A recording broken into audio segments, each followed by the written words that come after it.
তো শাহাদাত। আমাদের তামান্না কি? শাহাদাত। শাহাদাত দার তামান্না, সে কাকে ভয় পাবে? সুবহানাল্লাহ। মুমিনের তামান্না কি? কাফেররা দুনিয়াতে থাকার জন্য, খাওয়ার জন্য, বাঁচার জন্য, ভোগ বিলাসিতার জন্য চাকরি করে সেনাবাহিনীতে। এরা আসে আমাদেরকে দখল করতে। এরা বলে আমাদের চট্টগ্রাম দখল করবে, রংপুর দখল করবে, এরা বলে আমাদের নেত্রকোনা দখল করবে। আমরাও বলি একদল জানবাজ মুজাহিদ যদি তৈরি হয়ে যায়, পৃথিবীর কোন তাগুতি শক্তির সামনে আমরা মাথা নত করবো না ইনশাআল্লাহ। রাজি আছেন তো ইনশাআল্লাহ? কামানের মুখোমুখি দাঁড়িয়েও আল্লাহু আকবার বলতে হবে, এটাই ঈমান। এটার নাম কি? আলহামদুলিল্লাহ 2024 সাল আমাদেরকে এই জিনিসটা অন্তত দেখায় দিছে। এতদিন ফিলিস্তিনে দেখতাম ছোট ছোট বাচ্চারা ইসরায়েলি ট্যাঙ্কের সামনে ছোট ছোট পাথর নিয়ে ঢিল মারতেছে, গুলাইল মারতেছে। এখন 2024 সালে এসে দেখলাম বাংলাদেশের দামাল যুবকেরা, ছোট্ট ছোট্ট ছেলেরাও পিস্তলের সামনে, বিমান কামানের সামনে দাঁড়াইতে শিখছে। আলহামদুলিল্লাহ, আলহামদুলিল্লাহ। আল্লাহ পাকের শুকরিয়া। আল্লাহ পাক এই উম্মার যুবকদেরকে তৈরি করে দিচ্ছেন। এজন্য আমি তো বলি, ও প্রিয় জামালপুরের নন্দিনার মুসলমান, আমি তো এজন্য বলি, আমরা যেখানে এই প্রোগ্রামে যাই হাজার হাজার যুব সমাজকে দেখতে পাই। আপনি আজকেও তাকায়া দেখেন, এখানে দেখবেন 80% হলো যুবক। প্রত্যেকটা সমাবেশে এই যুবকদের থেকে আমাদের প্রত্যাশা, ও প্রিয় যুব সমাজ, ও উম্মার যুবকেরা, তোমাদের কাছে আমাদের প্রত্যাশা, টিকটক, লাইকি, ফেসবুক, ইউটিউব কিংবা মদ, জুয়া, গাঁজা, নেশা, ইয়াবা কিংবা নারীর পিছনে ছুটা বন্ধ করো প্রিয় যুবক। কাঁটাতারের সীমান্তে শত্রুরা অস্ত্র নিয়ে তাক করে তোমার ভূখণ্ড দখল করার জন্য, তোমার ঈমান হরণ করার জন্য, তোমার মাদ্রাসাগুলোকে, মসজিদগুলোকে ঘুরায় দেওয়ার জন্য এরা তাদের অস্ত্রগুলো তৈরি করতেছে, এরা তাদের সেনাবাহিনীকে তৈরি করতেছে। এরা তোমার আমার মসজিদগুলোকে, এমনকি কাশ্মীরে 10,000 তোমার আমার মা বোনদেরকে ধর্ষণ করেছে। এই নরপিশাচদের বাহিনী, এই পত্তলিক হিন্দুত্ববাদী ব্রাহ্মণ্যবাদী শক্তি তোমার আমার দেশেও আমার তোমার মা বোনদেরকে ইজ্জত লুণ্ঠন করবার জন্য তৈরি হয়ে যাচ্ছে। আমি জানতে চাই নন্দিনা মুসলমান, ওই ইমানদার যুবকেরা, তোমাদের কাছে আমার জানতে চাওয়া, ওই ইমানদার যুবকেরা, হিম্মত আছে তো যদি আমাদের উপর আক্রমণ হয়, যদি এদেশের উপর, ঈমানের উপর আক্রমণ হয়, আমার মা বোনের ইজ্জতের জন্য, ঈমানের জন্য, দেশ রক্ষার জন্য প্রয়োজন হলে শাহাদাতের নজরানা দেওয়ার জন্য তৈরি আছো তো ইনশাআল্লাহ?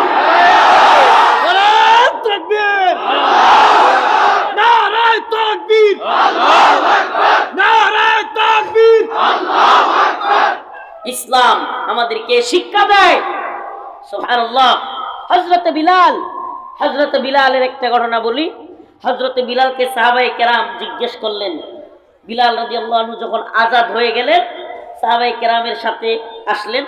তখন বিলাল রাদিয়াল্লাহু আনহুকে সাহাবায়ে কেরাম জিজ্ঞেস করলেন, ইয়া বিলাল, আল্লাহ পাকের এত নাম থাকতে আপনারে পিটাইলে আপনি খালি আহাদ আহাদ এটা বলতেন কেন? সুবহানাল্লাহ। সাহাবায়ে কেরাম কি বললেন? ইয়া বিলাল। বিলালে হাফসিকে চিনে না এমন কেউ আছে? আল্লাহর রাসূল সাল্লাল্লাহু আলাইহি সাল্লামের প্রিয় মুয়াজ্জিন হযরত বিলালকে কাফেররা এত মারতো, বেতে পিটাইতে পিটাইতে চামড়া তুলে ফেলতো। তারপরে বিলাল রাদিয়াল্লাহু আনহুকে উত্তপ্ত গরম বালির ভিতরে ফেলে রাখা হইতো। এই গরম বালিগুলো তার চামড়ার মধ্যে লাগতো, এই পরিমাণে কষ্ট দিত। সাহাবায়ে কেরাম জিজ্ঞেস করলেন, ইয়া বিলাল, আল্লাহ পাকের এত নাম থুইয়া আপনি আপনারে মারলে খালি আহাদ আহাদ বলতেন কেন? হযরত বিলাল জবাব দেয়, আহাদ আহাদ বললে কাফেররা আরো বেশি ক্ষেপ্ত, ইল্লিগে আমি কইতাম। এই সুবহানাল্লাহ, সুবহানাল্লাহ কন্যা। ইমানি অবস্থা দেখছেন? আমরা তো কতক্ষণ পিটাইলে পরে যা কয় তাই কমু, কি কন? হ্যাঁ। আর হযরত বিলাল কি করছেন? সাহাবায়ে কেরাম হাসতে হাসতে শেষ, কষ্টের কথা তো। ও কি?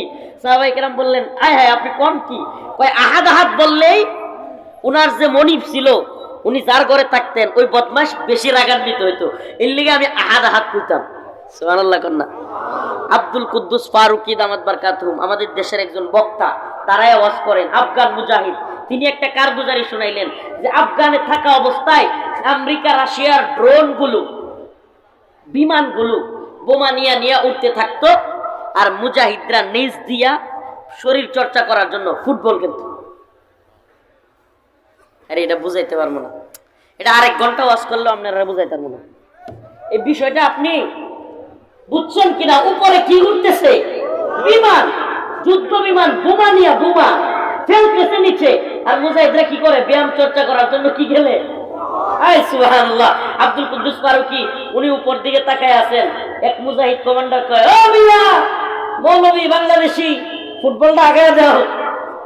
সুবহানাল্লাহ, কি ঈমান এদের! সুবহানাল্লাহ, সুবহানাল্লাহ, আলহামদুলিল্লাহ, সুবহানাকা ইয়া রব। ইসলাম এভাবেই চলে আসছে মনে করেন। আজকে আমরা মসজিদে যাইতে চাই না, নামাজের জন্য যেতে চাই না, সহজে মসজিদে যেতে পারবো তবুও চাই না। হাই হাই হাই আফসোস! মসজিদ কি এভাবে আবাদ হয়েছে? হ্যাঁ, কোরআন কি এভাবেই প্রতিষ্ঠিত হয়েছে? না ভাই, অনেক গাম, অনেক ত্যাগ, অনেক তিতিজ্ঞা। আজকে নামাজ ছেড়ে দেই, অথচ রাসূলুল্লাহ সাল্লাল্লাহু আলাইহি ওয়াসাল্লাম বলেছেন, মান তারাকা সালাতান ওয়াহিদান মুতাআম্মিদান ফাকাদ কাফারা। যে ব্যক্তি ইচ্ছাকৃত এক ওয়াক্ত নামাজ পরিত্যাগ করলো সে কুফরি করলো। নাউজুবিল্লাহ, নাউজুবিল্লাহ, আর জোরে বলেন। এক ওয়াক্ত নামাজ ইচ্ছাকৃত পরিত্যাগ করলে কি করলো? কুফরি করলো। তা আমরা কি কুফরি করব? কুফরি করব?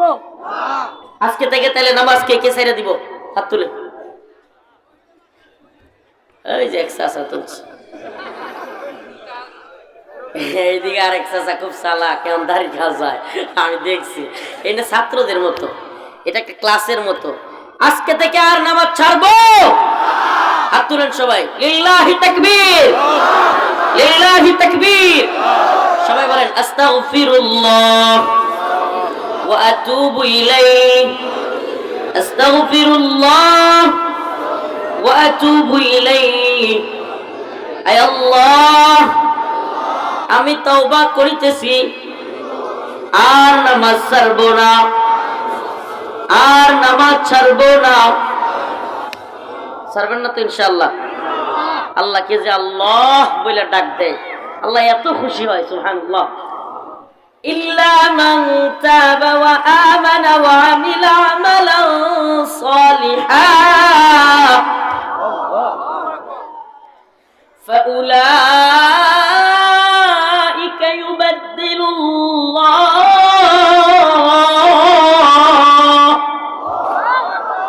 ইল্লা মান তাবা ওয়া আমানা ওয়া আমিলা আমালান সালিহান ফাউলাইকা ইউবাদদিলুল্লাহ সাইয়্যাতিহিম হাসানাত ওয়া কানাল্লাহু গফুরুর রহিমা।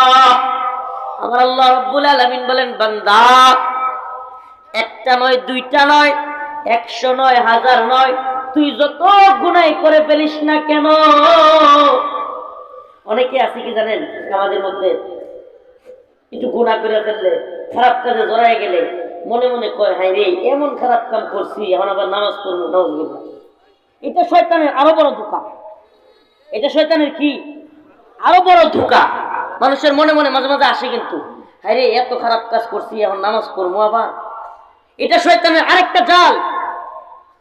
সাবধান, এই জালে পা দেওয়া যাবে না। আল্লাহ নিজে বলতেছেন, বান্দা তুই একটা দুইটা না, 100 না, 1000 না, 1,00,000 গুনাহ যদি করিস, ফাউলাইকা ইউবাদদিলুল্লাহ, আল্লাহর কাছে যদি একবার আমাকে ডাক মারিস, আল্লাহ আর গুনাহ করব না, ইউবাদদিলুল্লাহু সাইয়্যাতিহিম হাসানাত, আমি তোর 1,00,000 গুনাহকে 1,00,000 নেকি দ্বারা পরিবর্তন করে তোরে মাফ করে জান্নাত দিয়ে দিব। সুবহানাল্লাহ। তাইলে আল্লাহর কাছে অভাব আছে? রাসূলুল্লাহ সাল্লাল্লাহু আলাইহি ওয়াসাল্লাম বলেছেন, সাবধান, এটা আবার গুনাহ করার হাদিস মনে করিয়েন না। নাউজুবিল্লাহ। কিন্তু হাদিসটা বোঝানোর জন্য বলতেছি, যেটা সহিহ হাদিস, কিছু করার নাই। রাসূলুল্লাহ সাল্লাল্লাহু আলাইহি ওয়াসাল্লাম বলেছেন, যদি এই উম্মত গুনাহ না করত, আল্লাহ পাক নিজে বলছেন যে এই উম্মতের পরিবর্তে আরেক উম্মতকে আল্লাহ বানাইতেন, অন্য বান্দাকে, যারা গুনাহ করতো আবার মাফ চাইতো। সুবহানাল্লাহ। তার মানে বান্দা গুনাহ করবে এটা আল্লাহ জানতো কি জানতো না? কিন্তু আল্লাহ খুশি হয় যখন তওবা করি আমরা। ঠিক কি ঠিক না? আমরা গুনাহ করতে চাইবো, কিন্তু আল্লাহ না করুক, হয়ে গেলে তওবা করতে হবে। এক সালাফ বলেছেন, যদি কোনো ব্যক্তিকে আল্লাহ এতটুকু বলার সুযোগ দেয়, আস্তাগফিরুল্লাহ তার মানে আল্লাহ এই সুযোগটা দিছেই তারা মাফ করে দেওয়ার জন্য। সুবহানাল্লাহ কোন মানে আল্লাহ পাক কোন গুনাহের পরে আপনি ইস্তিগফার করতে পারছেন, আল্লাহর কাছে মাফ চাইতে পারছেন, এটা আল্লাহ সুযোগটা দিছেই গুনাহটা মাফ করার জন্য। তাইলে যারা একটা গুনাহ কইরা আরো 10টা গুনাহ করে কেন? যে দূর এত খারাপ কাম করছি, এখন মাফ চাইলে নামাজ পড়লে কি হইব? নাউজুবিল্লাহ, নাউজুবিল্লাহ বলেন। ভাই এই দুনিয়া আর আল্লাহ এক জিনিস না। এই দুনিয়ার নেতা, এই দুনিয়া আপনার মনিব। নাউজুবিল্লাহ। আমরা যারা সোয়েটার ফ্যাক্টরিতে, গার্মেন্টস ফ্যাক্টরিতে, ব্যবসা প্রতিষ্ঠানে, বিভিন্ন কোম্পানিতে কিংবা বিভিন্ন বাহিনীতে যেখানে চাকরি করি, একদিন চাকরিতে গিয়ে একটা ভুল করলে ধমক দেয়, ঠিকই ঠিক না? ধমক দেয় কি দেয় না? দ্বিতীয় দিন গিয়ে আবারও ভুল করলে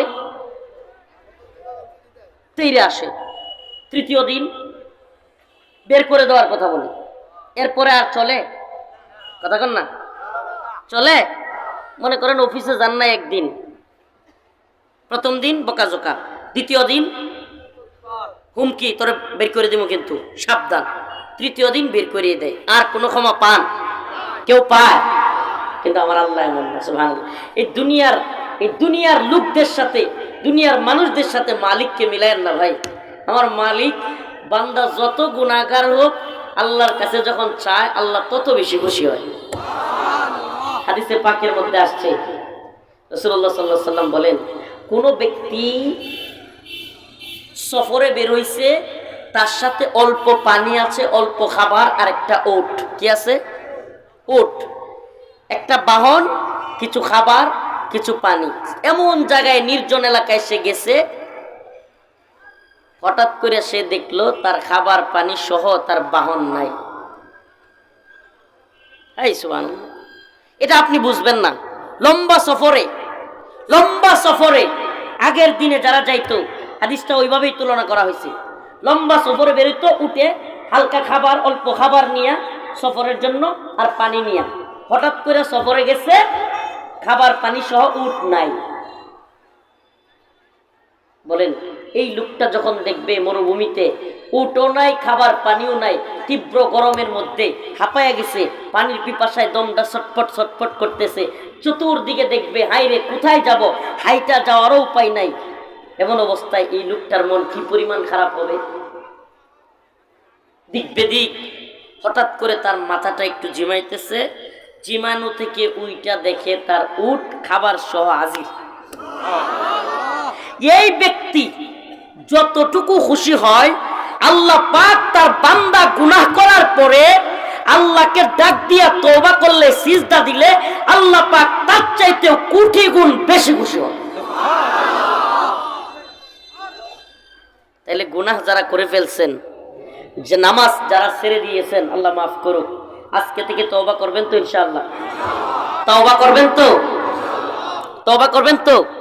কার কাছে মাপ চাইবো? কার কাছে ক্ষমা চাইবো? সবকিছু দিতে পারেন কে? সবকিছু দিতে পারেন কে? এই দুনিয়ায় কারো কাছে চাইলে লাঞ্ছিত হবেন, অপমানিত হবেন, কিন্তু আল্লাহর কাছে চাইলে ইজ্জত বাড়ায়া দিবে কে? বলেন না কে? দুনিয়ায় কারো কাছে কিছু চাইলে হাত পাতলে 2 দিন পরে খোটা শোনাই লাগে, ঠিক ঠিক না? নিজে খোটা না দিলেও তার স্ত্রী অথবা তার আশপাশের কেউ বলে, দেখছি তুই তো অমুকের কাছ থেকে চায়া নেস। অথচ মালিকের কাছে চাইলে সুবহানাল্লাহ, তিনি আরো খুশি হন। আল্লাহর কাছে চাইবো তো আমরা। সবর, নামাজ, শাহাদাতের মর্যাদা, আরেকটা কি বলছিলাম? সবর। সবর 3 প্রকার। সবর কয় প্রকার? 3 প্রকার। সবর আনিল তাআত, সবর আনিল মুসিবা, সবর আনিল মাসিয়াত। গুনাহের ক্ষেত্রে সবর, অনুসরণের ক্ষেত্রে সবর, আরেকটা হলো বিপদের সম্মুখীন হইলে সবর। 3 ধরনের সবর। কয় ধরনের বলেন? না কয় ধরনের ভাইরা বলেন না? 3 ধরনের সবর। এক ধরনের সবর, সবর আনিল মুসিবা, সবর আনিল মাসিয়াত, সবর আনিল তাআত। অনুসরণের সবর, বিপদের সবর, আর মুসিবতের সবর। মুসিবতে পড়ছেন, আল্লাহরে লানত দেওয়া শুরু করবেন? নাউজুবিল্লাহ।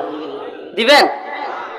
মুসিবতে পড়ছে, বন্যায় পানি দিয়া বাসায় নিয়ে গেছে, আল্লাহরে কি নাউজুবিল্লাহ বলবেন? কিছু না, বরং সবর করবেন, আল্লাহর কাছে প্রতিদান আশা করবেন।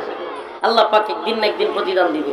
কষ্ট লাগে, রাতে 2টা 4টা 5টার সময় উইটা 5:30 উইটে ঠান্ডা পানি দিয়ে ওযু করতে, কিন্তু আল্লাহ কোরআনে বলছে, আল্লাহ বলছে ইতাআত, কোরআনে বলছে, আল্লাহ বলছে ইতাআতের সবর। আল্লাহ পাক আমাদের সবাইকে বোঝার এবং আমল করার তৌফিক দান করুন। আরো জোরে বলেন আমিন। আল্লাহ পাক সবরের তৌফিক দান করুন। রাসূলুল্লাহ সাল্লাল্লাহু আলাইহি ওয়াসাল্লাম হাদিসের মধ্যে বলেছেন যে জান্নাতে তখনও পর্যন্ত হিসাব নিকাশ শেষ হয় নাই, এমন মুহূর্তে একদল লোক জান্নাতের দিকে যাওয়া শুরু করছে। তো রাস্তার মধ্যে জান্নাতের ফেরেশতা আটকেছে, তোমরা কোথায় যাও? ফেরেশতাকে বলে, সরো, তুমি কি শুনো নাই ইন্নামা ইউওয়াফাস সাবিরুন আজরাহুম বিগাইরি হিসাব। সুবহানাল্লাহ। ফেরেশতাকে সরায়া দিবে বান্দারা, বলবে তুমি কি শুনো নাই? আল্লাহ পাক বলছে যারা দুনিয়ায় সবর করেছিল, গুনাহ করতে মন চেয়েছিল, গুনাহ করে নাই, টাকা পয়সার অভাব ছিল কিন্তু সে চাকরি করত, ঘুষ খায় নাই, টাকা পয়সার অভাব ছিল কিন্তু সে সুদ খায় নাই, তার খুব মন চাইছিল নেশা করতে, নেশা করে নাই, একটা মেয়েকে দেখে তার চোখে পড়েছিল, মেয়েটার সাথে খারাপ সম্পর্ক করতে মন চেয়েছিল, সবর করেছে, করে নাই, সকাল বেলায় অনেক ঠান্ডা লেগেছে কিন্তু সে সবর করেছে, আল্লাহর কাছে প্রতিদান আশা করেছে। আমরা হলাম সেই সবরকারী। আর আল্লাহ বলেছে ইন্নামা ইউওয়াফাস সাবিরুন আজরাহুম বিগাইরি হিসাব। সুবহানাল্লাহ। আল্লাহ পাক সবরকারীদেরকে বিনা হিসাবে, বিগাইরি হিসাব, হিসাব ব্যতীত আল্লাহ পাক দিবেন। সুবহানাল্লাহ। আল্লাহ পাক আমাদের সবাইকে সবরের মাধ্যমে আল্লাহর কাছে চাওয়ার তৌফিক দান করুক। আল্লাহ পাক সবাইকে নামাজি বানায়া দিক। আল্লাহ পাক সবাইকে শহীদ শাহাদাত অর্জন করার, আল্লাহর রাস্তায় জীবন দেওয়ার তৌফিক দান করুক। ওয়া আখিরু দাওয়ানা আলহামদুলিল্লাহি রাব্বিল আলামিন। আসসালামু আলাইকুম ওয়া রাহমাতুল্লাহি ওয়া বারাকাতুহু। আলহামদুলিল্লাহি রাব্বিল আলামিন।